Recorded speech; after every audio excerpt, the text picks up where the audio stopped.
In 1989, Tim Burton created a sensation when he cast Michael Keaton as Batman/Bruce Wayne. Drawing inspiration from the work of Frank Miller and the original character concept by Bob Kane, Burton turned the zany, cartoonish 60s Batman into the Dark Knight of the 90s. Bam! Pow! With slick new designs for the Batmobile and other Batgear, and a grim palette for the gloom of Gotham, this movie reinvented the comic book film. Throw in music by Prince and a phenomenal performance by Jack Nicholson as the Joker, and you've got Batmania. Both your hosts were caught up in the wave of Bat merchandise, but we wanted to know if the high of 1989 was real Bat gold or as ephemeral as the career of Bobcat Goldthwait. So pour yourself some champagne or ginger ale if you're doing some crime fighting later in the day, and join us for episode 72 of Toasting the Classics, Batman 1989 style.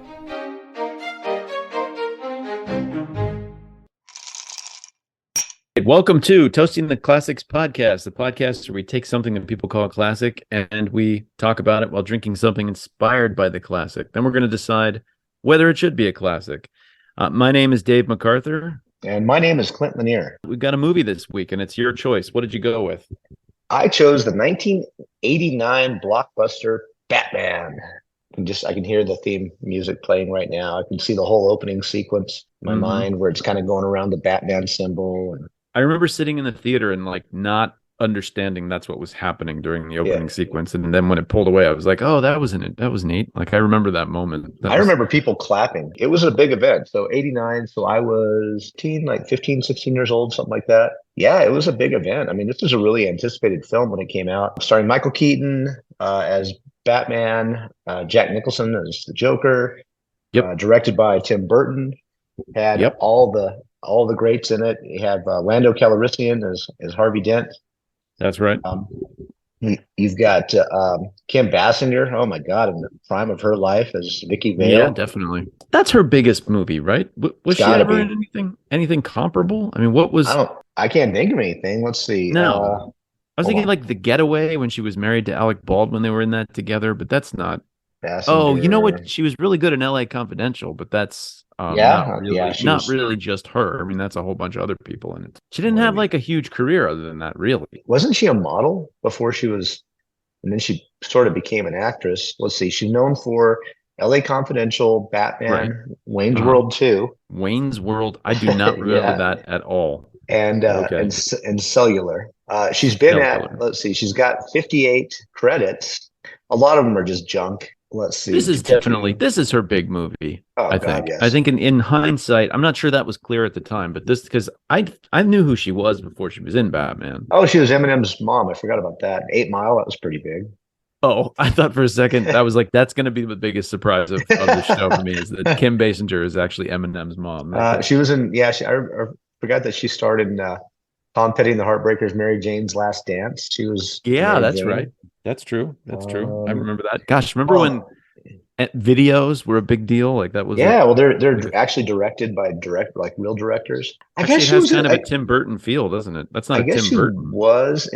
She was a lot more than I had remembered. She was in The Natural. She was a Bond girl. Never Say Never Again. I forgot about that.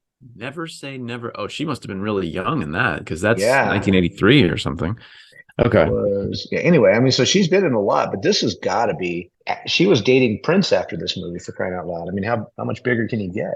I want to address the elephant in the room here at the top of the podcast is that Toasting the Classics is going to be changing formats now. This is going to be an exclusively Batman-related content podcast going forward. Yep. So these are both your choice.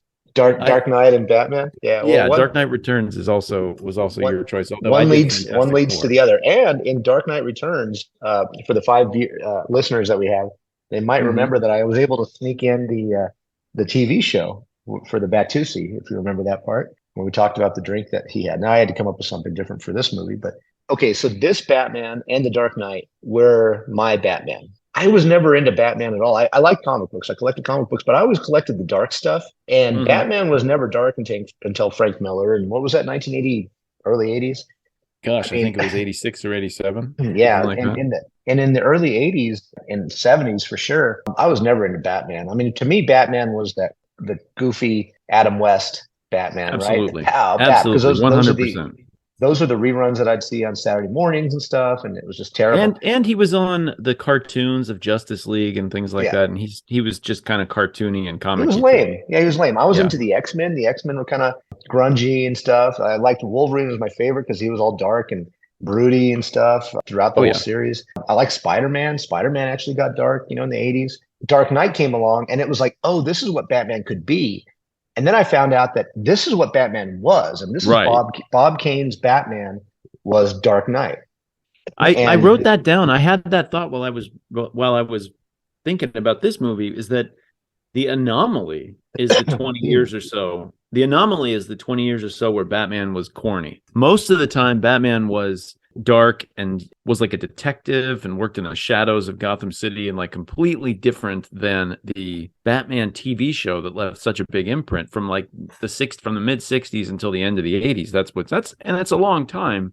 Yeah. But in hindsight, it's 25 years and a character that's been around for almost 100. Yeah, well, in 1939, Batman carried two pistols, carried two 45 caliber semi-automatic handguns, one on each side, and he killed people. He killed the bad guys. It started out as detective comics, and Batman was the detective, right? So Bruce Wayne, his alter ego, was a detective that wore a bat costume to scare people, right? Right. So it was, he was a detective, and detectives carry guns. And then it became more kid friendly after that, I think, like in the 50s and 60s. And I think the comic book rating had something to do with it too. Yeah, probably the ratings in the 50s and 60s and so forth. So they wanted to ensure that it had the widest audience possible. So they made it into really kind of a caricature of what it started as. We talked about that in Dark Knight. Frank Miller brought that back. This was the Dark Knight as a movie. I mean, that was one of the influences. It's a big influence on this project. I don't think this movie is not as dark as the future Batman movies or of Dark Knight Returns. Right. Going back and watching it, there's still a little bit of a comic booky, cartoony feel to this film. At the time, it hit me as being like, whoa, this is so dark and Batman's, but I'm watching it now. It's kind of comical, a lot of the stuff that's going on. The Joker has that comic relief, right? Yeah. But something that the Joker does that in this movie, that we're kind of getting ahead of ourselves a lot, but the Joker in this movie is a psychopath.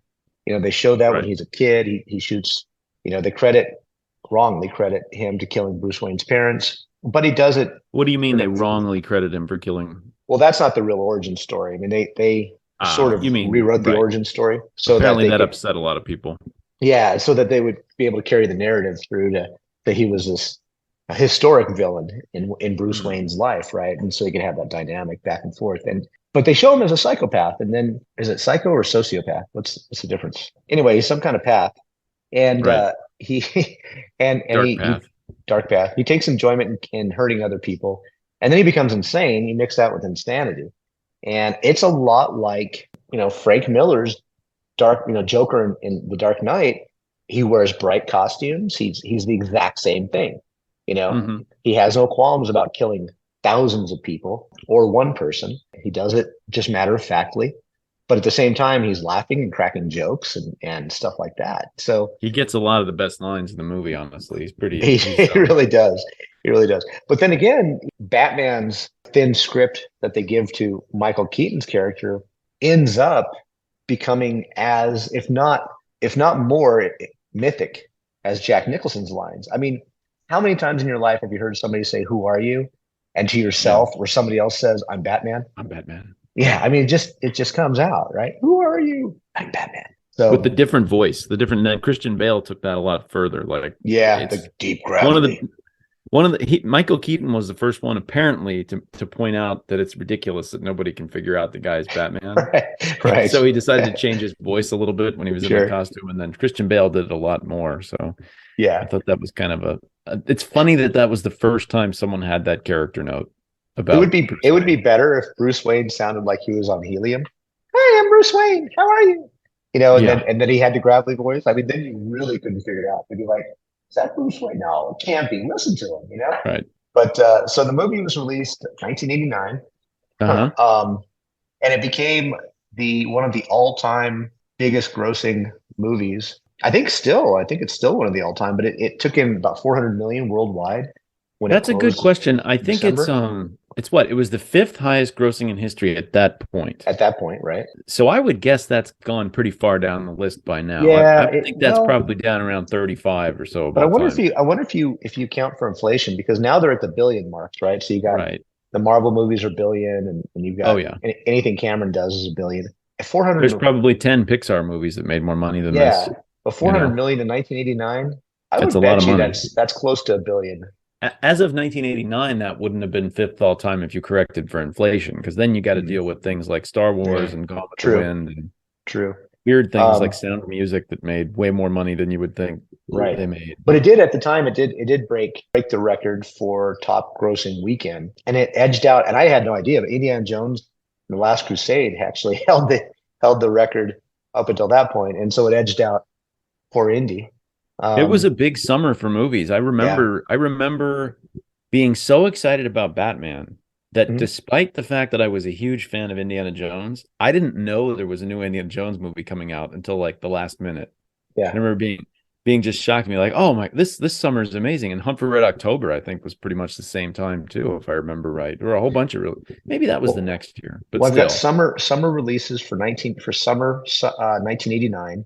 Okay. You've got and these are in rank and order, but you've Maybe got Back to the Future. Batman, Indiana Jones and the Last Crusades, Uh-huh. Lethal Weapon 2, Honey, I Shrunk the Kids, Yeah, that's right. I remember that. Ghostbusters, Two. Yeah. 2 rather, I'm sorry, and then Dead Poet Society, which is interesting. Yep. But then just going down the list, you've got like When Harry Met Sally, Field of Dreams, Turner and Hooch rather, Star Trek 5, which is Star terrible. Trek 5. Yeah, I Yeah. remember that. My Karate Kid dad and Part I 3, which is terrible. my dad and I used to go and watch a movie and then sneak into a second movie a lot Uh-huh. of the time. Yeah. And I Yeah. remember that summer was our most epic day ever because we saw Dead Poets Society, Star Trek 5, Field of Dreams, Batman, and something else on the same day. Like we were just going from movie to movie for the entire Saturday. Right. And God, I there's remember, so many of them. yeah, there There's was a so lot many. of movies out. A There lot of movies was out. Say Anything, Twins. Oh What was yeah. the other one I Oh, just saw? twins, yeah. Say Anything. Yeah, that's a good one. Rain Man came out that summer. Major No, League. Rain Man must have been earlier, wasn't it? I'm looking at the list. Huh. That Domestic seems box like office, summer 1989, May 5th through September 4th. still like going to the movies and Mm. I will go look at what's playing at the movies and Mm. they literally won't be anything worth watching at the Yeah. movie theater. Well, it's To be because you only have like 5 movies coming out now. I mean, That's right. at that time, you would have like 12 movies come out on one weekend. And you got to, in a small town like I live in, you got to hurry up and watch it before it leaves because something else is coming in. The big ones would stay around for a while. Or back in those days, we had what we call second run theaters. And it was usually Oh the yeah. older theater. And so once after a couple of months or maybe a few weeks, it would get kicked down to the second run theater, and then you could watch it there for $5 or something, quite a Right. bit cheaper. And Actually, that last one in Cruces just closed after COVID, that Video yeah, 4 place Video downtown. 4 sure I did. love Yeah, that place. That was fun. yeah, but every town would have, well, every town of a certain population would have a second run, even if it only had one or two screens. And Yeah, we had them. We had them all over the and place. It was nice. it was a different era. I mean, you didn't have now you've got you know movies that come out streaming and in the theater. And they'll come out in the theater for maybe a week, and that's just so that they can maybe get into the Oscars or something. Because you have to run for a certain amount of time at a theater in order to be considered for an Academy Award. But they'll be streaming. They'll run for like a day or a week or something in the theater, and then they'll go away, Mhm. and you never hear from them again. So, Yeah.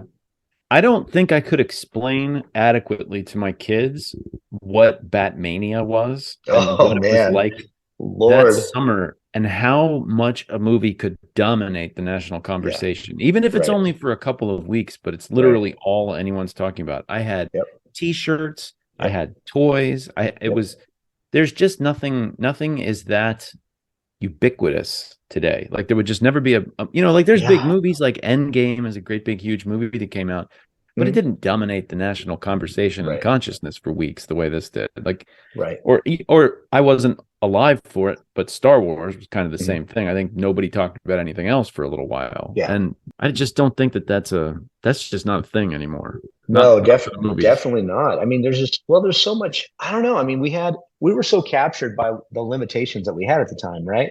I mean, I didn't have cable, so I had 3 channels plus UHF. Right. You know, that's all I could watch. And so if I didn't have MTV until I got in college, and then we had a VCR, but you would have to wait months and months for the VCR rental to come out so you can go rent. Years, yeah, sometimes. Forever.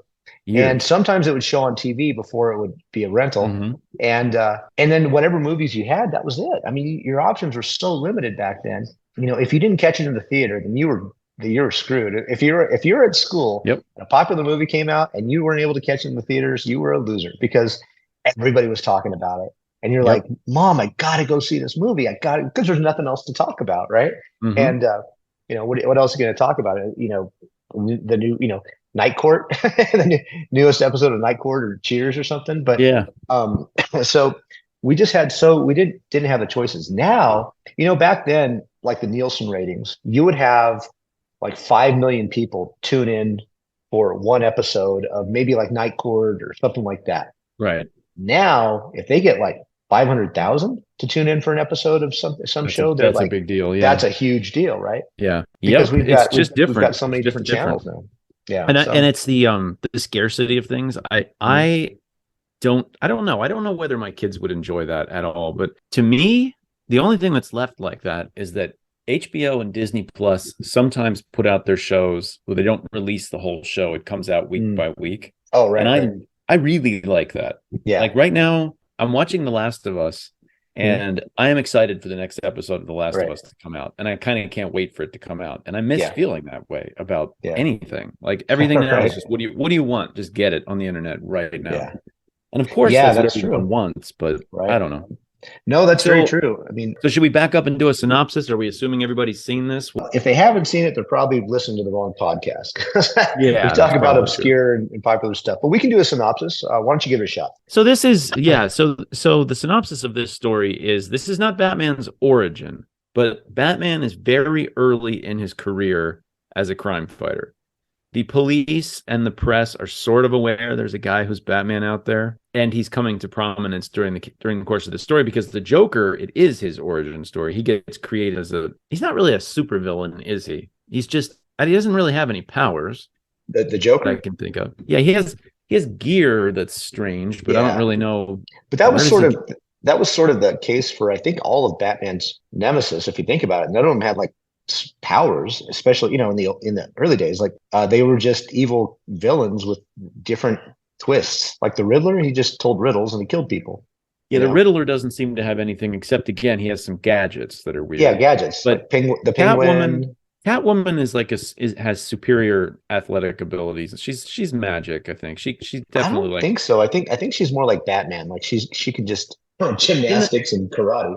But in Batman Returns, she's just like a regular secretary lady, and then she has this weird near-death experience and turns into a combat. That's true. Well, so there's something going on, something supernatural there. And the Penguin seems to be, I don't know whether he has any powers, but you're right. Like Mr. Freeze, everybody freeze. Right. He was Poison Ivy can control plants. Poison Ivy, if I remember right. So yeah, that's true. So some of them do, but it's not what they're known for. And of course, Batman doesn't really have a superpower. Batman's superpower is that he has more money than any person could possibly have. So he can create gadgets for any reason, including to kill Superman. Exactly right, which we discussed, which is a good bit in the supposedly in the comics. He has a plan for how to defeat every single of the superheroes in the world. Like he has like something he would do. So with that seems within character to me. Speaking of psychopath, right? Exactly. Be careful who you make your friends. If you're trying to protect the city, if Superman goes rogue, you better have a plan for how to protect them from Superman. Wonder if he had a plan for suiciding himself or something, just in case. So a lot of the plot is people trying to figure out what's going on with Batman, who's Batman. Then Joker develops into a threat. Batman fights him and saves the city from Joker and becomes the defender of Gotham. He has some degree of legitimacy and sets up the bat signal at the end. and things like that. That's essentially the story. There's not a whole lot going on. No, I They mean, there's a add lot in of some. nuance, but other than that, There's not a lot of nuance. They add some extra characters who are pretty fun to watch. Vicky Vale and Robert Wool's character. Mhm. I can't remember the character's name. Knox is the Knox. reporter. Yeah, that's Knox, right. yeah, Yeah, he brings some humanity to the story. I remember thinking it was very strange that they cast Michael Keaton in this role. yeah, yes, Just everybody not did. just not Yeah, getting that at all. And that was that it's was that was a big controversy. yeah, of Um, course it is, right? He was in a bunch of comedic movies, mhm, things like Mr. Mom right. and Gung Ho Hmm. and Night Shift, And Beetlejuice. And see, that's and the he was in reason. That's Beetlejuice. the reason everybody Beetlejuice, was worried right? about it, because you had Tim Burton teaming up again with Michael Keaton, coming off the heels of Beetlejuice, which was a huge movie. It was a really big movie, and everybody thought, "Oh, great, we're going to do Beetlejuice with Batman." It's going to be the Right. same type of slapstick and stuff like that.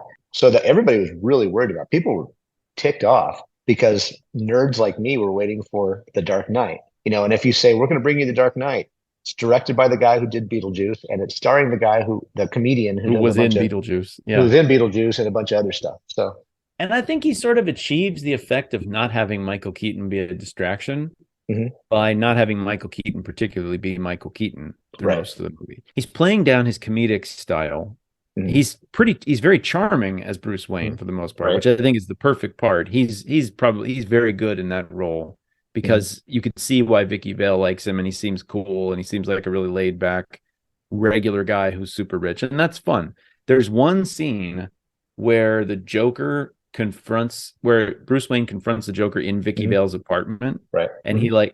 he tries to get the Joker to shoot him, and he's like, "You want to get nuts? Let's Let's get get nuts." nuts. And I'm Yeah. like, that's Michael Keaton. That's Yeah. 20 seconds of the movie where he's Michael Keaton Right. from Night Shift or Gung Ho or something. And Right. it stands out. And even now watching it like 30 years later, I'm like, tone it down. I don't this is not the right this is Right. not right for the character. Generally speaking, I thought it was a really inspired choice. No, it worked. It worked. He was dark and brooding, and he, you had to have a character that could transform into this brooding kind of Mm. person. Like, I don't think. Okay, flash forward. Like, I think the worst is probably George Clooney, because he was George Clooney as Bruce Wayne, and he was George Clooney as Batman. He was just George Clooney. Was that the final of That was the the that was the thank God the final one. I never Um, saw it. I saw the Val Kilmer one, Val Kilmer was about the same. He and it was was okay. eh, And I kind of like the guy that got to be Robin. He was okay. yeah. I didn't hate that movie, but just by the time the fourth one came out, I was just not into it at It was all. a cartoon. Yeah, Yeah, it was a it film was version back of to a being cartoon. like the Adam West type of thing. It wasn't Exactly. Yeah, it was interested in that. terrible. So There's one line in there that they're trying to get into somebody's headquarters. I think it's like Mr. Freeze's headquarters or something stupid like that. okay, And Batman, or no, Robin character says, "Holy rusted metal, Batman." George Clooney's Batman looks at him and says, "What?" He's like, "Oh, there's some rusted metal over there. It's all full of holes." right, And it's like yeah. a throwback to the Adam West show. And it's ugh, come on. Are you sure that wasn't in the third one? Because I thought I remembered that line. It But might have been in the third, but it yeah, was whatever Robin made, period. It yeah, yeah, yeah.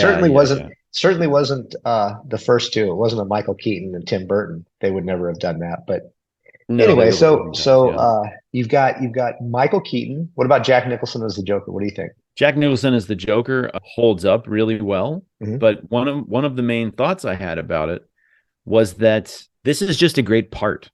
The Joker is just a great part. Any Right. great actor is just going to go in there and ham it up and play a great Joker, because we've seen it done 3 times in the films. And Hmm. honestly, what's the guy's name? I'm forgetting the guy from the show, but he was great too. Oh, Um, Caesar Romero, wasn't it? Cesar Romero. Yeah, that's right. Yeah, He was he was really good. fantastic. He was Yeah, fantastic. Yeah, he was great. Jack Nicholson is just hamming it up and having a yeah. great time. Heath Ledger plays up the psychotic part of Oh, it. yeah, And totally. then Joaquin Phoenix went into that even more and made the Joker Yeah, seem like a regular psychotic person. yeah. It's just a great part. It's got a lot of room for comedy and for Mhm. insanity, and it's just a great part. It's much better Yeah, part than Batman. Batman is just a straight man, more or less. yeah. I think for the most. Hey, what are we drinking, by the way? So, lady and gentlemen, the only one of the things we do in this show, obviously, is we try to have a drink related to whatever it is we're talking about. Sometimes it's easier than others. This time it's not very easy. No, it's very difficult. Batman doesn't drink. However, throughout the movie, and we found this out in The Dark Knight where we had a screwdriver because of the whole Batusi thing. In this movie, there's a lot of champagne going on, especially at the party at the very beginning, where Bruce Wayne at Wayne Manor is having this big fundraiser, and he tells Alfred that they need more champagne, and everybody's drinking champagne and blah blah blah. So we're drinking cheap, actually California champagne. That's what it says. I can prove it. Mine is not sparkling wine; it's California champagne. Well, how's that possible? I thought it couldn't be champagne unless I think you could say California champagne. Oh, okay. I've got mine is from Spain, apparently. Oh wow, okay.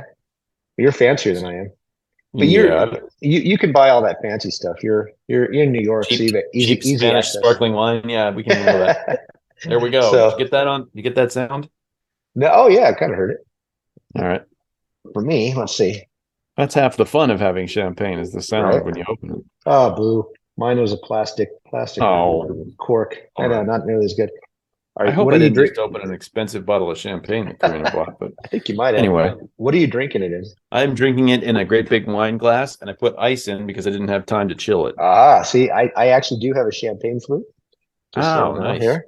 Nice. Because it reflects the party. Now, there is a history of champagne and Bruce Wayne, because Bruce Wayne's the rich playboy in the show, and he often throws these parties, and champagne's a big part of it. This is the comic books and so forth.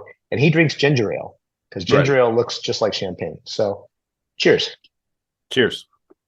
Are you sure I'm actually drinking champagne and this isn't just ginger ale? Well, knowing that you do turn into a superhero at night and you are living in Gotham. I am living in Gotham. That's true. I always thought it was interesting. I think we talked about this the last time we did Batman, but it's interesting to me that the DC comics don't use real cities. I know. Yeah, it's kind of weird. Metropolis. Yeah. Basically, Metropolis means big city. Yeah, they're just nicknamed for New York. But Smallville, USA. Smallville, right? Smallville. Yeah, but and then you got Gotham City. Okay, so that's what we're drinking. Let's see. Moving on. Right. So the music in this movie, I thought was worth talking about. Okay. So is it just me, or does the Prince music pretty much suck? I don't know. Maybe I'm not a big Prince fan, but do you remember Bat Dance? Yeah. And that was terrible. Like I had to explain that. I had to explain that to my children last night. They're like, "What is this Bat Dance?" Bat Dance. I said it was a dark moment in our history. Yes. I had a single of Bat Dance, and I listened to it. And so when I watch this movie now, the lines that would repeat during the song, always just make the hackles stand up on the back of my neck. You know? This town needs an enema. This town needs an enema. Right. Now, I think there is one part in there. What kind of a world do we live in where a man dressed as a bat gets all my press? There's some great lines. But there's that one part where they're doing the parade, and it's the Prince song of Seeing the Future. That's the only time. So it's ambient noise, and that one, it makes sense. Yeah. But what always got me was that if you went and bought the album, the Batman soundtrack, you would get the Prince stuff with all these tracks that were never in the movie. You wouldn't get the Danny Elfman CD. So that was always kind of weird. And I think there was a bit of controversy with Danny Elfman, where he's like, "How come I didn't get credit for doing the soundtrack?" Oh, is that right? Yeah, I think so. I mean, I knew who he was because he was killing it for a couple of years there. Oh, he was, yeah. Because like we already discussed, he did the music for The Simpsons, which I was listening to the beginning of this movie, and I was like, "That's just The Simpsons. That's The Simpsons again, like part of the song." Well, he has a sound. He did Beetlejuice, he did The Simpsons, and he did Nightmare Before Christmas. I mean, he was just killing it. He did Pee-wee's Big Adventure. Did Pee-wee's Big Adventure? Yeah, exactly. I think there's all but three. There's three movies that Tim Burton's made that he hasn't scored, but every single movie that Burton has made, Elfman scored them. So if it's a Burton movie, chances are it's Danny Elfman. I was watching Back to School. Oh God! Apparently, my wife had fond memories of that movie, so we put it on and we watched it. Was it as good as she remembered? I think she enjoyed it still. I mean, it was okay. It was fun, but there's a part where there's a party. And they have Oingo Boingo is the band playing the music in the scene. And I suddenly realized, I was like, oh, that's Danny Elfman, standing on the stage in this movie. It's very strange. And that's right. Yeah. He doesn't look anything like I think I pictured him always as looking kind of like Tim Burton.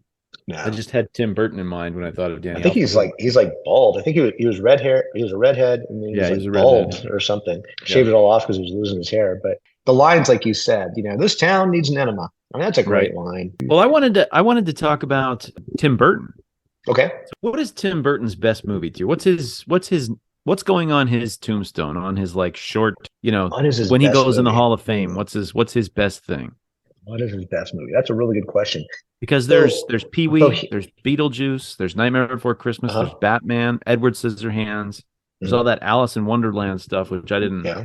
I didn't really see those, I don't think, Mhm. but Yeah, um I've seen a lot. I think I've seen many of his movies. Critically, considered his best work is Edward Scissorhands.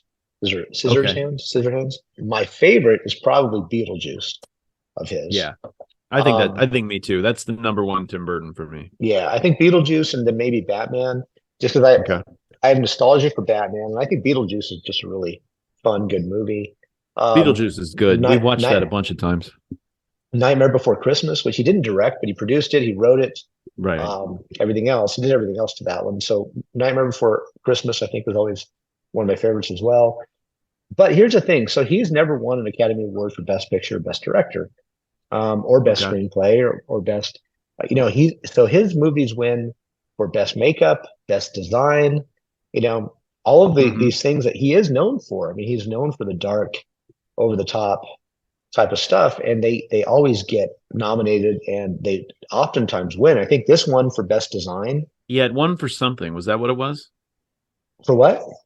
Yeah, It one. did win. It did win for Yeah, something, but I couldn't remember. I think it won for Best Design. Academy Award for Best Art Direction. Academy Technically, Award for Best Director. Yeah, that makes sense. I mean, right. it really was pretty impressive. We should probably talk about the now I don't know the technical definition of art direction, but Mhm. things like the sets and the Mhm. costumes and just the overall feeling for what Yeah. they're creating in terms of a look. Mhm. And I was looking at some of the things they did in the city, and it was like H.R. Geiger or something, and I Mhm. realized it's Fritz Lang, the Mhm. Metropolis, right? Isn't Right. that Right. that's the old movie Metropolis? So that's kind of Mhm. ironic Yes. that Yes. they Yeah. used Metropolis to design Gotham. Right. Well, You know, and it's Gotham in decay, Gotham in Decay, yeah, which is the point of Batman, right? You wouldn't have Batman if Gotham was not in decay.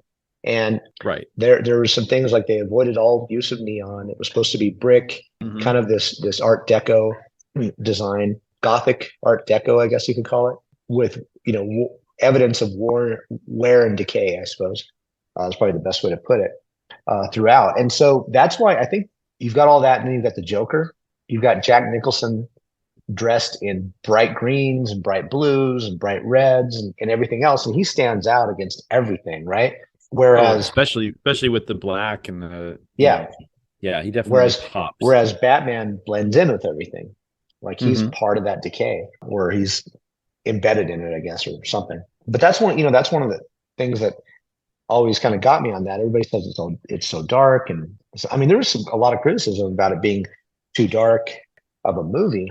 I always thought that it had to be in order to make the Joker contrast so much, right? Sure. Everything else has to be really dark, and you would think that it would be the hero that contrasts, so the hero is bright, but no, he's the Dark Knight, so he's part of this. He has to have that decay in order to exist. The Joker, on the other hand, stands out against it. It's very odd. It's a kind of a strange juxtaposition of what you would Yeah, not it's almost expect. like a comment on the bad guy is bright and colorful, and the good guy is dark and sinister. So Mhm. it's sort of a and they play up on that because the Joker's trying to win hearts and minds, right, in the Mhm. city. He Right. gives out money and tries to make friends with everybody and make tries to make Batman look like a bad guy, Mhm. In order to kill which everybody, though. in order to murder everybody. Yeah, Yeah. Right. he doesn't keep up the ruse very long. I'm not Right. sure what the point of all that was. Probably Right. could have just killed people by dropping gas on the town anyway. I I guess don't know, so. but Right. Robert Wool just gets out of it by covering his face with a cloth or something. Yeah. Like that Yeah. seems pretty easy to Right. avoid. But Right. I know. That's a great line too. When he's got all those parade balloons, and Batman comes along with his jet, takes all the balloons. He's like, "My balloons! He stole my balloons!" And then yeah, he's a great line. He's like, "How come nobody told me he had one of those things like yeah, that?" It's such a yeah, great yeah. line. He's like really frustrated, and that's when he shoots the henchman, Bob. I hate For that part. I always hated that part because Bob is like his loyal henchman, and he just Yeah, kills him for no he just kills reason. him. Well, Bob didn't tell me he had one of those things. I guess Um, so. Bob, by the way, is apparently Jack Nicholson's best friend. Like that's his buddy in real life. Oh, is that And right? yeah, and That's funny. he got him that job as Huh. his henchman, just like as part of his contract. Was like, okay, I need, you have to hire him too. Speaking of his contract, Yes, let's talk about that. I thought I'd seen Bob in other things, but I didn't know that actually. That's interesting. But yeah, speaking of Nicholson's contract, Yes. he ended up, I think he just didn't get paid, said he would get points on it. And there's arguments about how much the points were worth, but it could be as much as like $70 million, according to some sources. I've read more Which than is that actually. His typical film fee was $10 million, which is a lot of okay, money in 1989. which is a lot of money. So it was $10 million. He had all these provisions in his contract. He had to have, I forget what it was called. Oh, he has an off the clock agreement. So basically, his film days are only like 4 or 5 hours. He has to spend every night at home, and he has to have time off for Lakers games. So it's like all this Oh, off the clock Clint, stuff, it's not right? entirely reasonable. It's only Laker home games. Yeah, Laker home games, you're right. And $10 million. And they said that's too much. Our budget's not that big. So he said, okay, well, I'll tell you what, $6 million in points against, this was the thing though, points against box office and merchandise. So he got paid Right. 6 million Oh, wow. Yeah. I didn't still, realize it was off and it was merchandise. the box office and merchandise. So the estimates that I've seen are 90 million is what he ended up with after all the receipts are totaled. Because the merchandise, as you know, that was the big one. The toys, I hadn't seen, I didn't buy any because I was 15 or 16, or maybe I bought Right. one. Okay. But but I mean the toy marketing for this, I hadn't seen anything like it since like Star Wars.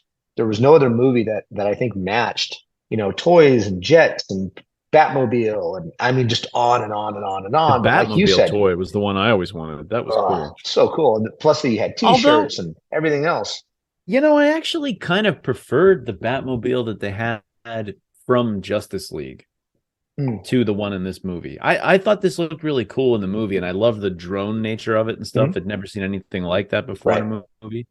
But the old blue one with the I can't really think of how to describe the styling, but it just has fins on the back, and it was a convertible they could jump into. I loved that one. That was a toy that was like a two-seater. You had like, instead of being like a full open cockpit, you just had two kind of jump seats that they would just each jump in. Yeah, I remember that one. That was cool. That was It almost looked like the speeder from Star Wars had that same flat design. See, I love that toy too. I had the toy of the snow speeder, and I used to play with that. Oh, the land speeder. Yeah, land that one speeder, too. yeah. That's true. Yeah. That was a good toy also. Right. Strangely enough. Do you know who ended up with the Batmobile from the film? Oh, I heard about this. Oh, this is yes, no, it's that puppeteer guy. Yeah. Isn't it? It Yeah, is. what's his name? Yes. Jeff Dunham. Jeff Dunham. Yeah, he's a huge like car enthusiast and stuff. Oh, is that what it is? Okay. Yeah. So he had to put like a Corvette engine into it so it would actually drive around. I was watching the scenes with the Batmobile in the movie. And I was thinking, it looks like crap. It looks like a little buggy. It's like bouncing around while it goes around the corners and stuff. It looks like a terrible It's got a car. jet turbine in it. And like the jet turbine's like spooling up and it's doing 20 miles an hour. Yeah. That doesn't seem too impressive. It didn't make it looked cool as heck. I remember really being into it as a kid, but in the drone thing was cool though, with the machine guns, and then it like drops the bomb. Yeah. You hear that ting ting ting ting ting ting, boom. That stuff was all pretty cool. Yeah. So no complaints. No complaints there. That was all very solid. Yeah. So I realized, I mentioned that the set was kind of based on Metropolis, right? Uh-huh. There's a lot of classic film in this that I noticed. So the ending sequence, I read somewhere else, somebody mentioned that it was kind of patterned on Vertigo, on the end of Vertigo. Fair enough. Perfect. I totally see it. But you know what I kept thinking for the ending was King Kong. Which is like the Joker runs amok in the city, goes up to the top of the building. Batman comes with his plane, and then like they fight, and then he falls off, and everybody sees his body laying on the ground afterwards. And when I was thinking that, he and Vicky Vale have a conversation about how she's Beauty and he's Beast. And I was like, okay, Tim Burton knew what he was. This is a King Kong reference. This is not just me. I'm not crazy. Yeah. So no, that's a good point. I hadn't thought of that. I also thought that Wayne Manor is what everything they were doing in Wayne Manor was from Citizen Kane. Like it was just the great big shadowy rooms and stuff like that. It was being taken from that. So I don't know. Sometimes I'm starting to think from doing this show that I'm watching so many classic movies that this is on my mind all the time. I just see it all. It's all bleeding together. Yeah. Yeah. It really maybe does. Maybe that's why I chose Batman, like you said. But I guess I had to finish out the whole stream because I knew that Dark Knight fed into this. So Dark Right. Knight was obviously it was The uh, influences for one of this, the yeah, influences for sure. definitely. Well, But Vicky Vale's big photographic expose is of the war in Corto Maltese, yeah, Corto Maltese, that's right. which is right out of Dark Knight. I think Yeah, that's the only direct reference to Dark Knight Returns, right? there was a couple of more. There were a couple of others. I can't remember. Okay. Think of them right off the. Yeah, there were a couple more. I can't think of right off the top of my head right now, but there were Okay. definitely a couple more. What about Alfred blowing the lid off of who Batman is by just inviting Vicky Vale down to the Batcave? Yeah, That I was don't know. that got a lot of pushback. So that was something that Yeah, Tim Burton wrote because right. as a director, he needed Vale to be there and he needed the conversation, and people were pissed. They're like, "What are you doing? Alfred would never do that." I would fire Alfred in a heartbeat if Alfred, this is a secret Batcave, and the key Yeah. word in there is secret Batcave, secret. Well, they were playing up throughout the movie. There's a couple of scenes where Alfred knows exactly what Bruce Wayne wants before he wants it. Mhm. And so I think where they're going with that is that he knew it would be okay with him. Like he knew it was against the rules to bring somebody in the Batcave, but he Yeah. knew that that's exactly what Bruce Wayne wanted at that moment. Well, he also there's a conversation. There was that conversation before that scene where he says, "Boy, that Vic, that Miss Vale is quite a catch," or something like that. And Uh-huh. and Bruce Wayne's like, "Alfred, why don't you marry her?" And Right. he's like, "That's not exactly what I had in mind, sir."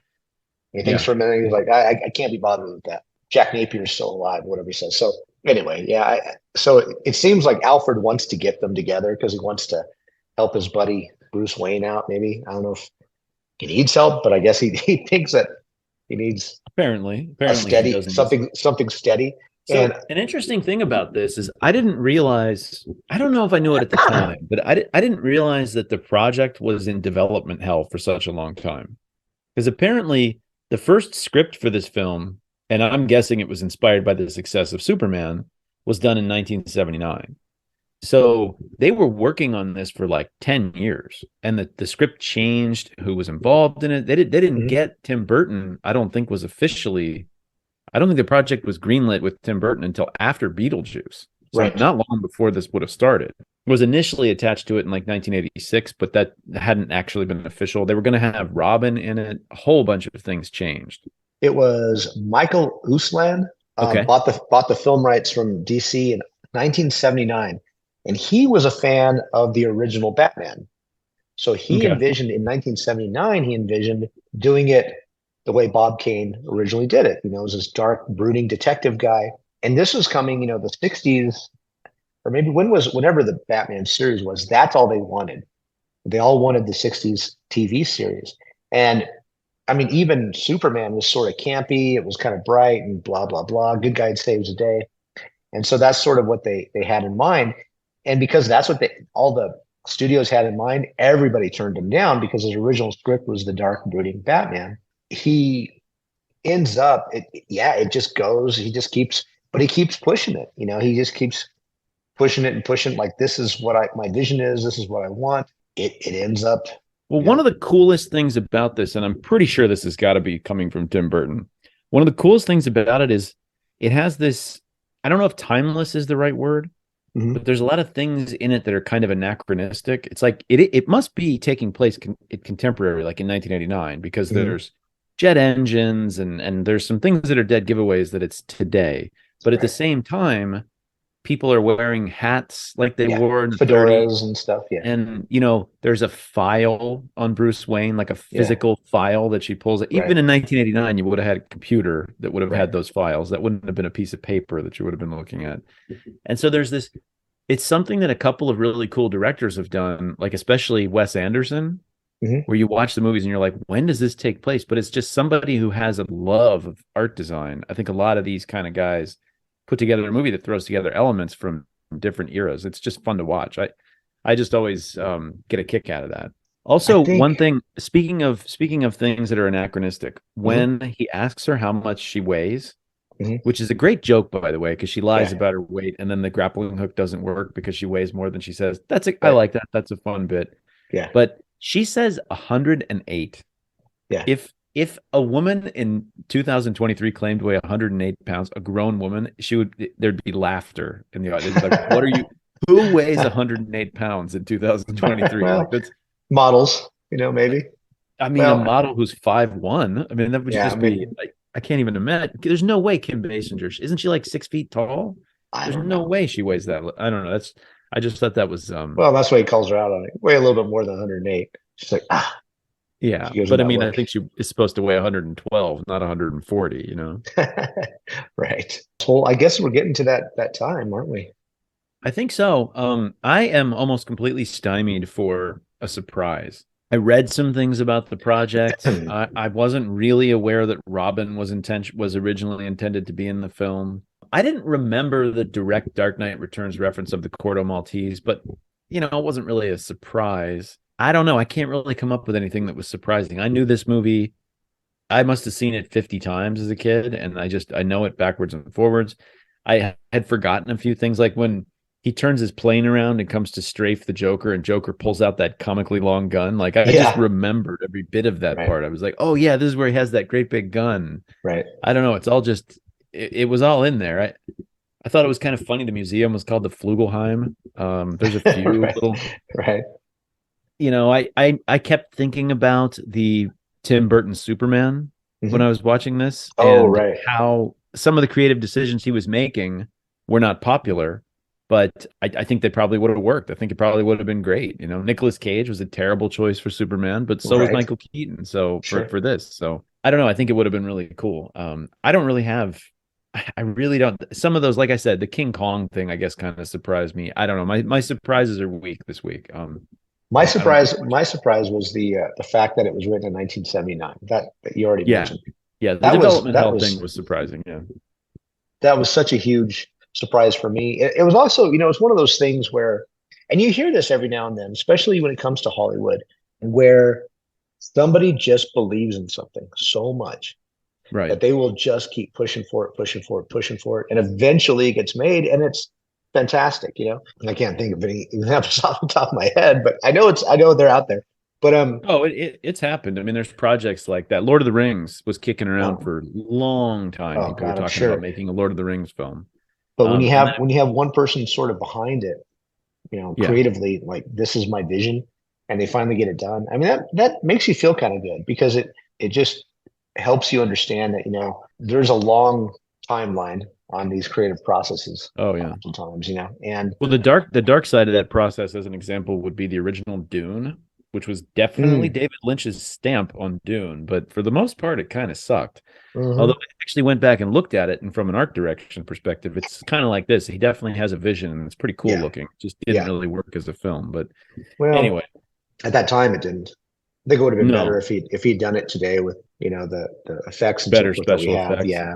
Yeah, exactly. But yeah, that was my biggest surprise is that it was because I guess what surprises me about it was that Guy Olson had sort of the same vision that Frank Miller did. Everybody says that the Dark Knight, Frank Miller's Dark Knight, was a huge influence on this movie, but that guy also never had the benefit of Frank Miller because he did this in '79.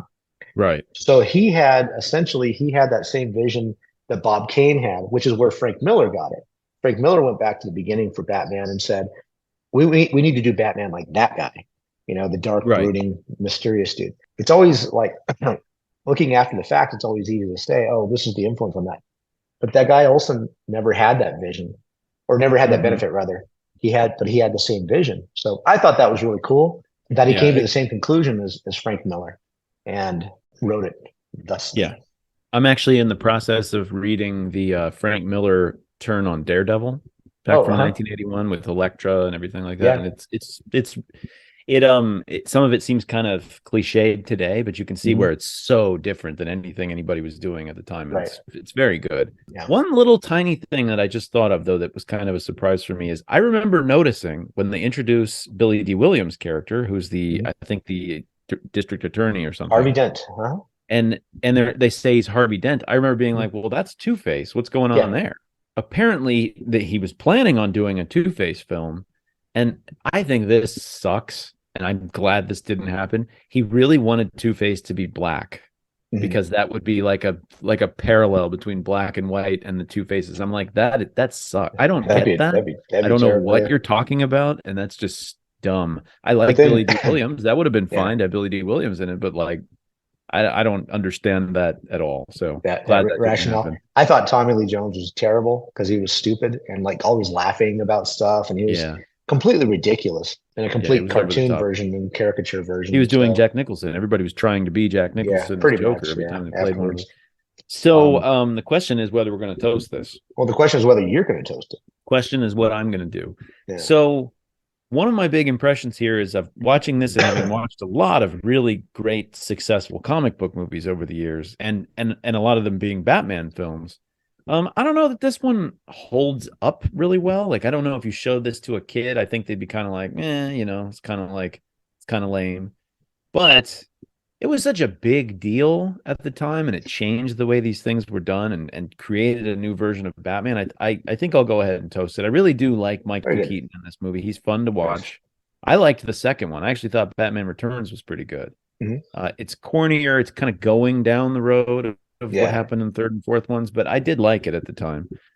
So I'll toast this. I would say I'm glad to hear it's that. got like a 73% rating on Rotten Tomatoes, and I think that's probably about right in terms of but it did change the game. I'm toasting it because it changed the game. Very good. So. Well, and that's one of the reasons I like these legacies is that you can trace the serious comic book movies back to this one. Before that, Right. they were comic books. They were silly and kind of fun and stuff. Even Superman, where the good guy always wins at the end. But well, I'm glad because that's sort of why I picked it. Okay. I think it's a not bad movie. It's not this is the best movie, the best thing No, since it's not sliced bread. bad. It's a not bad movie, and it's very cool looking. Like again, the art design is great. I mean, there's cool looking stuff in this movie. But well, very cool. All right, we are toasting this one. All right, glasses up. Glasses up. Clink. Well, that was terrible. I actually hit the table instead of the other glass. Let's see. That's a little better. There you go. All right. Well, thank you for joining us on this round of Toasting the Classics. Next time we are doing. Next time we've got a free choice, and it was me, so it's going to be Radiohead, and get some wine, everybody, because apparently Tom York used to like to tipple some wine and spill it on people. And spill it on people, right? All right. So this is Dave McArthur saying peace out. This is Clint Lanier saying join us next time. Join us next time. Thanks a lot, guys. Bye. Bye. That's it for episode 72 of Toasting the Classics. For those playing along at home, get some cheap, spillable wine for our discussion of the 1997 Radiohead album OK Computer. If you'd like to get in touch, please send us an email at toastingtheclassics@gmail.com. Send us show ideas, comments, complaints, and let us know whether you think Tim Burton's Batman holds up after 34 years. Check out my blog at theattractivenuisance.com and follow us on Twitter at @ractivenuisance. Our music was written by Michelle McArthur. See you next time on Toasting the Classics.